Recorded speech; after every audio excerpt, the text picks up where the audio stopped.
Hi Sagittarius! Kamusta? Ito po si Divine Tarot 888 para sa yung December love reading, love message para sa mga Sag. So, hindi po ito sa lahat magre-resonate kasi napaka-specific po ng message. Kamusta kayo guys? Una sa lahat, it's Sagittarius season right now, kaya happy birthday sa inyo mga Sag. Ayan, comment nyo nga kailan ang birthday nyo. So, ito guys, may na-ready na akong mga cards and we have someone na obsessed sa'yo itong taong to. May nasagap tayo ditong person. Okay. And, yeah, obsessed siya sa'yo, in love siya sa'yo, pero parang secret. Secretly.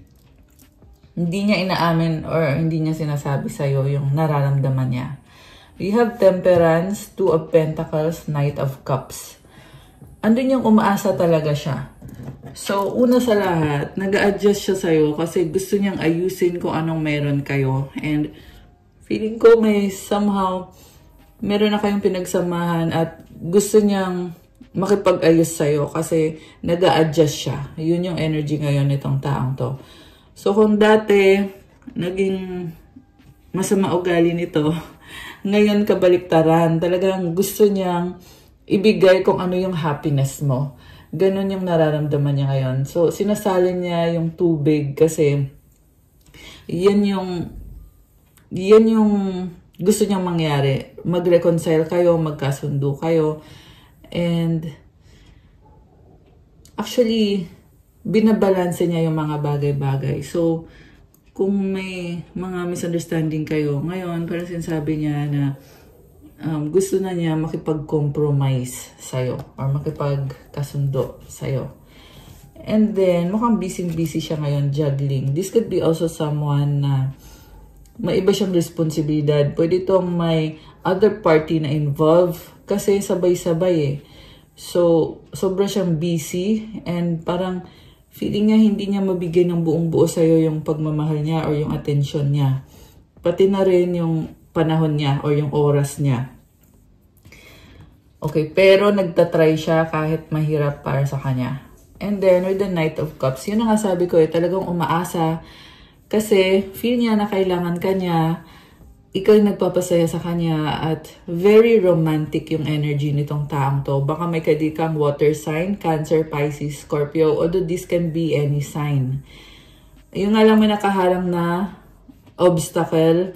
So, gusto man niyang suyuin ka, puntahan ka, pero hindi niya magagawa sa ngayon. So, is it a good thing or a bad thing? For me kasi, it's not a good thing na merong humahad lang. Kasi, yan yung dahilan kung bakit hindi kayo ngayon okay nitong taong to. So, like I said, this could be another relationship. Baka merong ang third party na involved. Pero ito yung taong mahal ka niya kahit na involved na siya sa iba. Okay. So, sa bottom of the deck, Nine of Pentacles. So, sinasabi dito ngayon na single siya at ready na siya para sa'yo. Ibig sabihin, lahat ng mga options niya or kung nagkaroon nga ng third party, binitawan niya yon kasi gusto niya ibigay yung sarili niya sa'yo. Sa'yo lang. Parang lumambot ang puso nitong taong to. Ayan yung nakikita ko sa kanya. And like I said, kung naging masama yung ugali niya, ngayon, kabaliktaran yung gusto niyang gawin. Mabait siya dito sa energy niya. Ngayon, okay. So, King of Rods and the Queen of Swords. Yeah, meron nga, nagkaroon nga ng third party, pero tinalikuran na niya. And this is also the same person na iniwanan ka niya nung nagkaroon siya ng third party. So, ngayon, mukhang bumaliktad. Yung other person naman, yung tatalikuran niya, kasi ikaw yung gusto niya. And medyo bitter siya, kasi, yung fear niya kasi na may kapalit na siya sa puso mo or sa buhay mo, at parang hindi niya matanggap. Okay, may pagsiselos na involved, kasi nga, andun pa rin yung attraction. Okay. Three of Pentacles. Oh, okay. This is a partnership. King of Cups. So, oh, ayan. Lumabas pa rin yung King of Cups kahit nag-shuffle ako ulit. Ayan, like I said guys, lumambot yung puso nitong taong to eh. Tingnan mo, from Queen of Swords, naging si King of Cups na siya ngayon. So, nakakaramdam na siya ng emosyon ngayon, ng pagmamahal. So, huwag ka nang mabibigla kasi napanood mo na dito. Ayan, very clear yung sinasabi ng cards na naging malamig siya, pero ngayon, lumambot yung puso niya. Okay, 5 of Pentacles. Very codependent yung energy. 3 of Cups. So, naghahanap siya ng someone na magko-comfort, magbibigay ng comfort sa kanya. Oh, okay. So, I'm hearing na comfort women. So, parang ano siya, parang siyang lalaking version ng ng comfort women. Ano ibig sabihin nun? Ibig sabihin, may mga babaeng involved dito at siya parang people pleaser to eh. So kahit hindi niya ganun kagusto yung babae, bibigyan niya ng atensyon, ng pagmamahal kasi gusto niyang i-please itong kung sino man tong babaeng involved dito na third party niya para siyang sunod-sunuran dun sa taong yon. Okay? And the reason kung bakit siya ganun, kasi nga, codependent kasi siya. Naghahanap siya talaga ng someone na magmamahal sa kanya, mag-aalaga sa kanya. And yes, unhealthy nga yung pattern na yon. Pero this is also a karmic connection. Kita mo puro number 3 to. So, sa totoo lang, malaki yung problema niya dito sa karmic na to. Lalo na when it comes to money. So, pinipirahan siya or nagtutulungan sila when it comes to finances. And very unhealthy nung mga ginagawa nito. Pwede tong meron siyang mga addiction na hindi nakakatulong sa kanya. So, yeah, may mga bad habits siya. At the same time, nakikita ko kasi sa person na to na parang wala siyang choice kundi makisama dito sa taong to na kasama niya. Kasi yun lang din yung taong talagang may gusto sa kanya. Pero sa totoo lang guys, nakikita ko dito na hindi naman loyal sa kanya yung taong kadil niya. May iba rin. Okay, so tinitiis nila ang isa't isa. Pero ikaw naman kasi yung mahal nitong taong to. Kaya lang, naghahanap lang kasi siya kung sino yung available at sino yung gustong umangkin sa kanya. Alam mo yun? The moon. So, sikreto. Pwede tong sikreto na mahal ka niya habang iba yung kasama niya. Pwede din to na sinisikreto niya na may iba siya kasi nga hindi ka niya maalis sa isip at puso niya. May nakita din ako dito ngayon na gusto niya mapag-isa at gusto niya mag-focus sa'yo lang. Okay, 8 of Wands. May pag-uusap or travel. Oh, ang dami na nangyari. Okay, alam mo nakikita ko dito, marami na nangyari dito sa connection ninyo ng taong to. Kaya ngayon nag-iisip siya, anong gagawin ko ngayon? Anong susunod na hakbang ang gagawin ko? Kasi namimiss ka niya eh. And gusto niya baguhin totally yung sitwasyon. Like I said kanina, meron dito na tinalikuran niya yung other person niya. Kasi gusto niyang maging available para sa'yo. Grabe. Ang intense ng reading ngayon. Okay, so we have the Hermit. Nagsistruggle siya, oo. 6 of Swords. Okay, pwedeng ikaw to na nag-move on ka kasi hindi ka naging masaya sa kanya. Okay, Queen of Pentacles. 8 of Cups. Meron tumalikod. Grabe. So, ang nakikita ko dito, ikaw yung naging provider sa relationship nyo. Inalagaan mo siya, minahal mo, at talagang pinaramdam mo na andyan ka at binigay mo yung sarili mo sa kanya, which is medyo may katangahan yung nakita ko dito. Sorry to say guys, I know masakit yung salitang ginamit ko, pero kasi ang nangyari dito, siya yung may pangangailangan, tapos ikaw yung bigay ng bigay, tulong ka ng tulong, dahil kaya mong tumulong kasi may mga blessing ka din na ini-enjoy mo sa buhay mo. So, ngayon ginamit mo yung blessing na yan para tulungan itong taong to. Pero ngayon, may pagtalikod na. And, ayan o, tumalikod ka na eh. So, kung dati, may free access siya sa'yo. Yung kasi naririnig ko eh, free access. Ngayon wala na siyang free access. At yun yung kinakalungkot niya kasi hindi ka na niya pwedeng, I'm hearing kasi abusuhin eh. Ibig sabihin inabuso ka nitong taong to. Yung free access niya sa'yo, ginamit niya yon para, alam mo yon, para pakinabangan ka. Yung energy na binibigay mo sa kanya. At iba-ibang energy to. Merong energy ng physical na energy, intimate. Meron ding energy ng money. Merong money na involved. At yung good energy mo, kung anong meron ka, ginamit lang nitong taong to. Okay? Two of Swords. Mukhang may doubt ka na ngayon. Kaya ka tumalikod. At sa totoo lang sinasabi dito na nauunawaan mo yung sitwasyon pero at the same time, ayaw mo na, give up ka na. So, pwede ka pa niyang maloko kasi alam niyang nauunawaan mo siya. Sorry guys, yun kasi yung nakikita ko dito eh.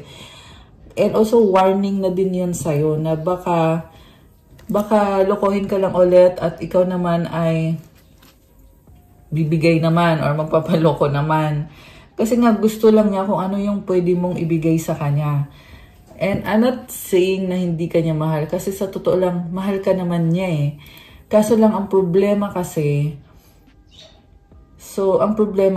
yun nga, ginagamit ka lang niya kasi hindi siya makatayo sa sarili niyang mga paa. Okay, and that's the hard truth na nakikita ko dito sa taong kadil mo. And that is also the reason kung bakit hindi kayo okay. Mukhang nakastuck siya sa isip niya.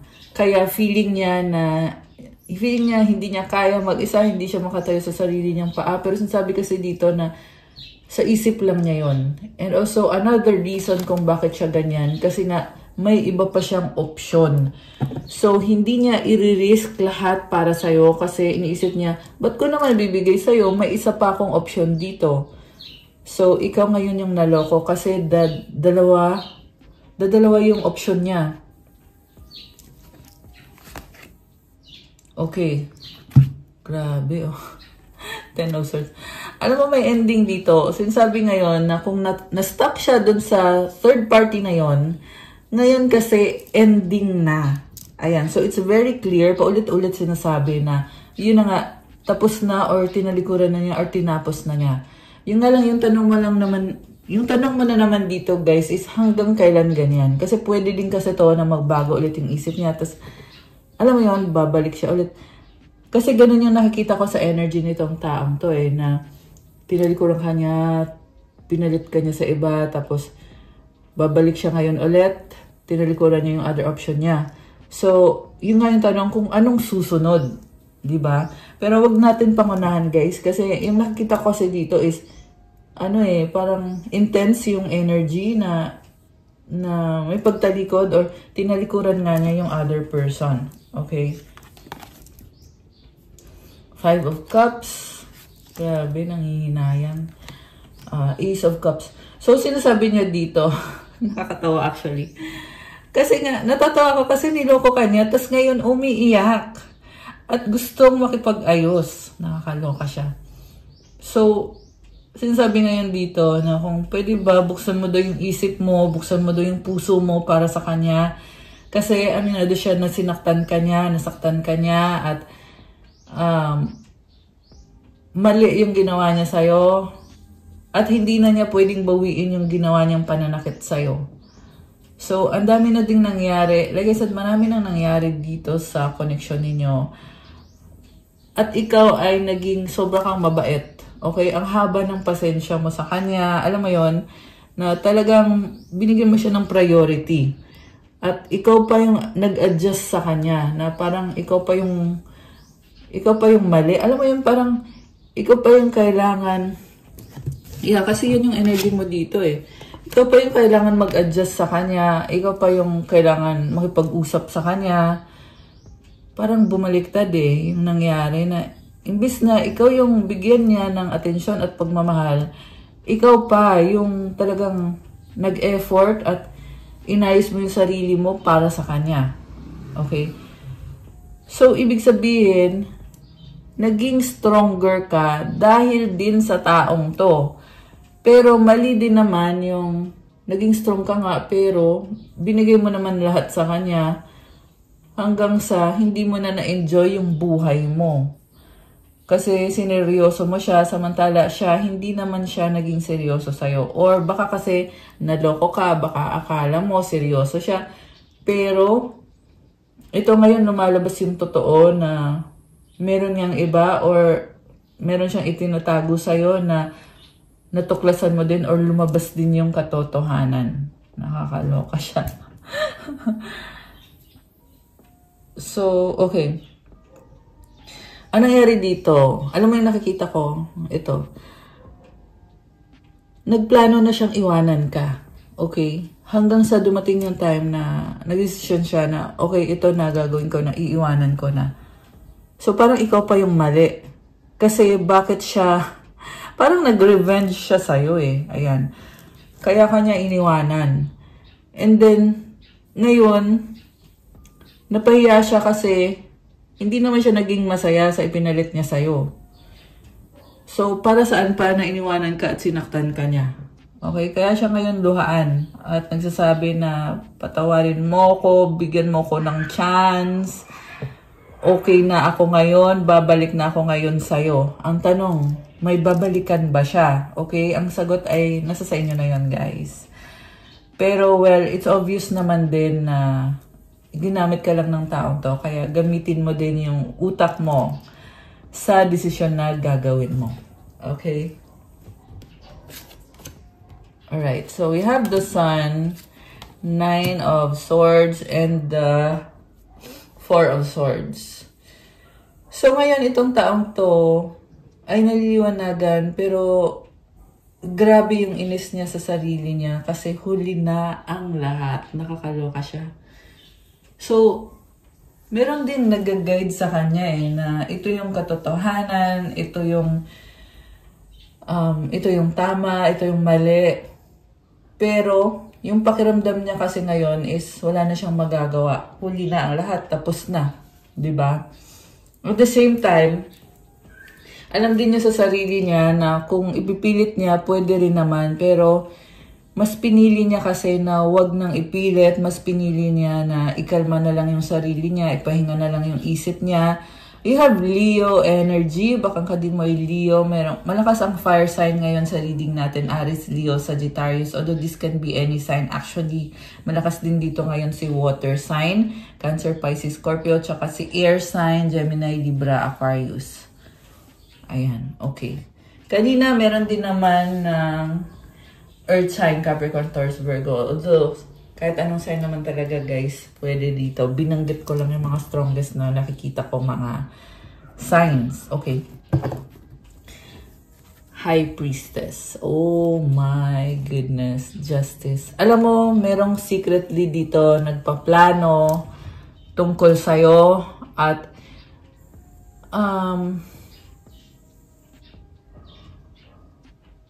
kasi ayaw pa rin niyang sumuko eh. Natawa ako na parang hindi ko alam kung paano ko papaliwanag to kasi itong taong to talagang na-obsess ngayon sa'yo.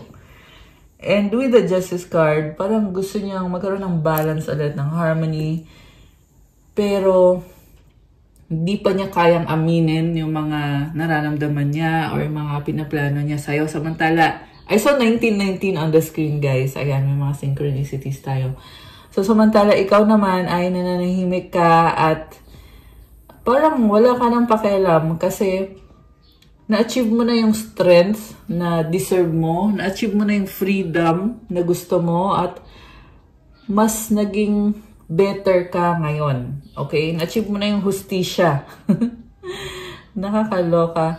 So, I can see na you're taking care of yourself and you are strong. Yan ang sabi dito, guys. By the way, merong energy ng Libra tsaka Pisces. Baka andyan yung sign naka-deal mo. This can be any sign again. So, ngayon mas gusto mo mapag-isa, Sag. And congrats kasi sabi dito strong ka eh.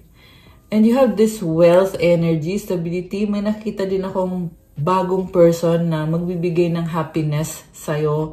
Magkakaroon ng collaboration, ng partnership, ng legacy. Meron ding bahay dito. So, ayan. Yun yung mga energies ngayon na naa-attract mo with the Queen of Cups. Oh, wow. Chariot and the Queen of Cups. I'm seeing the desires of your heart will be fulfilled. At wow, you have wish granted with the Star card. Ayan o. Sa totoo lang, marami kang tagahanga. Okay? Yan na yan yung energy mo dito.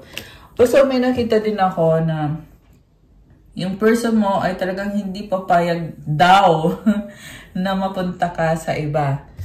So, ayan guys. Although, andun yung feeling na ano kayang gagawin, paano ko kaya aayusin to. Samantala ikaw ay nasa healing process at walang makakapigil sa'yo. Parang talagang ang bongga lang ng energy mo. So, you're ending this year with a blast, Sagittarius. With the Queen of Cups and the Chariot plus itong star energy. So, tingnan mo to. Ang daming stars. I love it for you. So, you have been strong and the universe is here for you. Talagang, wala na akong masabi, guys. Ang ganda ng mga nangyari sa'yo or mangyayari pa lang. It's actually a blessing in disguise. Na kung nagkaroon man ng moment na nasaktan ka ng taong kadil mo, pero sinasabi ni Universe, huwag kang mag-alala kasi nakita namin yung mga paghihirap mo, yung mga pinagdaanan mo, at ibabalik namin yung mga blessings mo. Okay?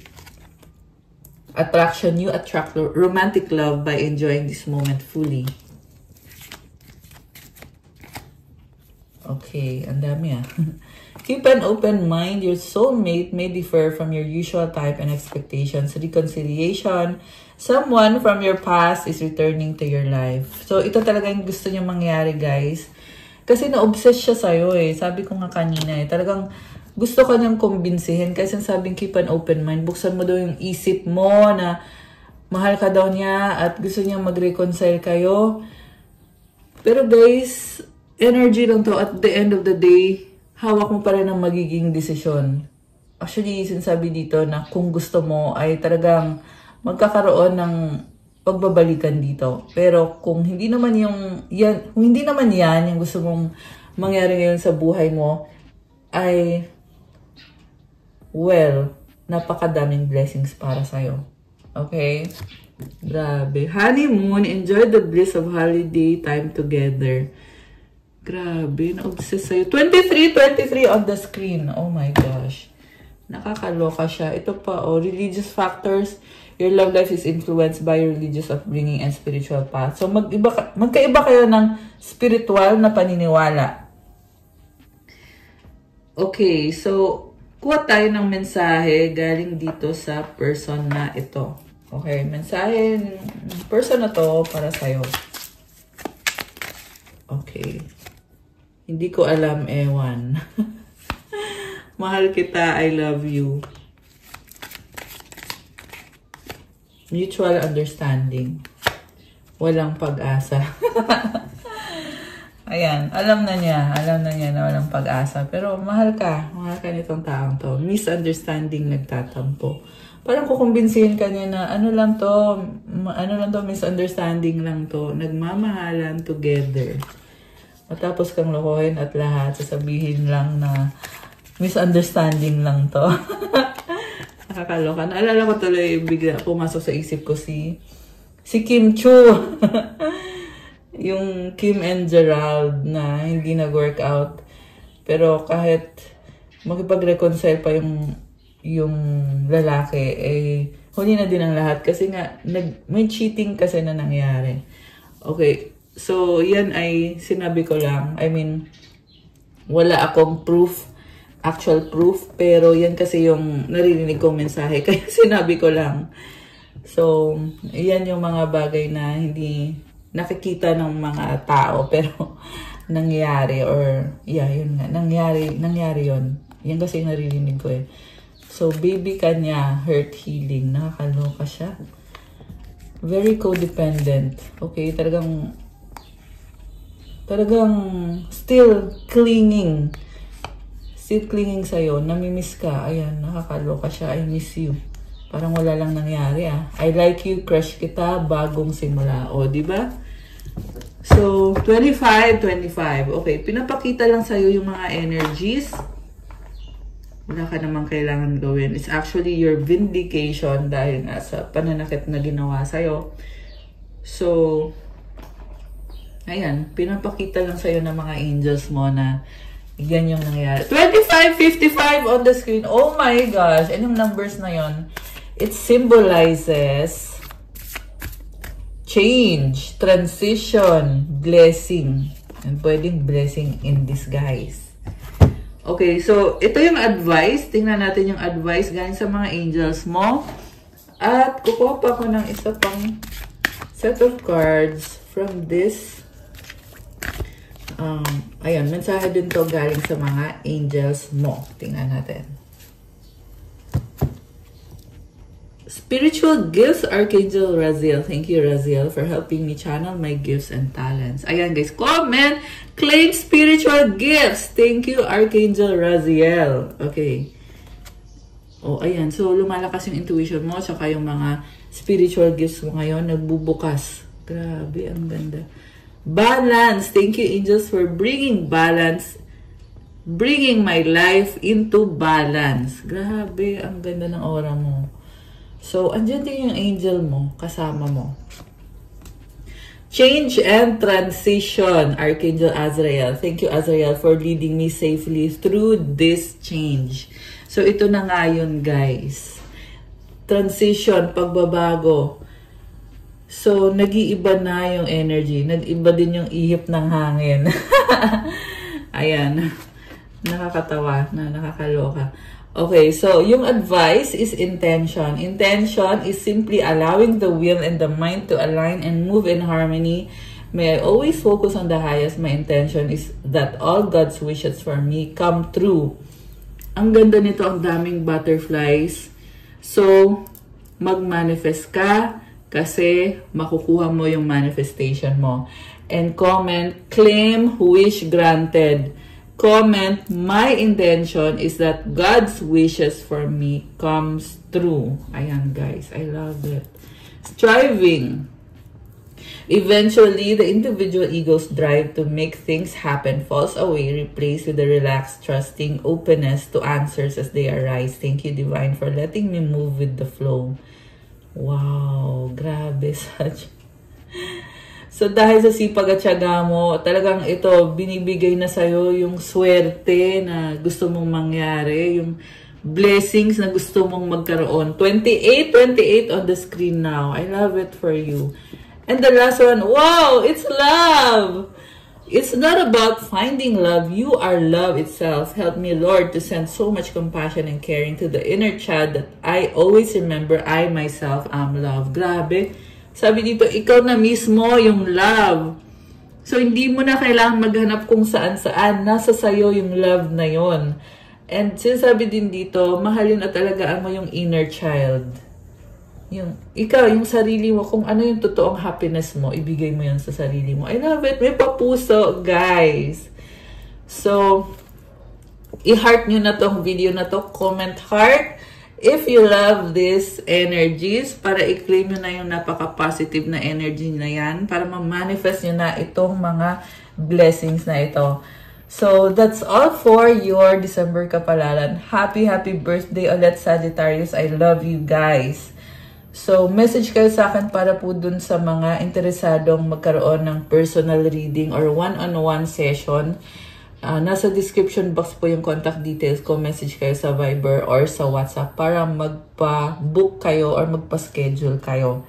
And also, please do subscribe And hit the notification bell. Mag-comment kayo dyan para masagap natin yung kwento ng buhay nyo sa mga susunod pang mga love readings na gagawin natin. Thank you! Have a good day. God bless you. Stay safe, Sag. See you again soon. Love you guys. Bye!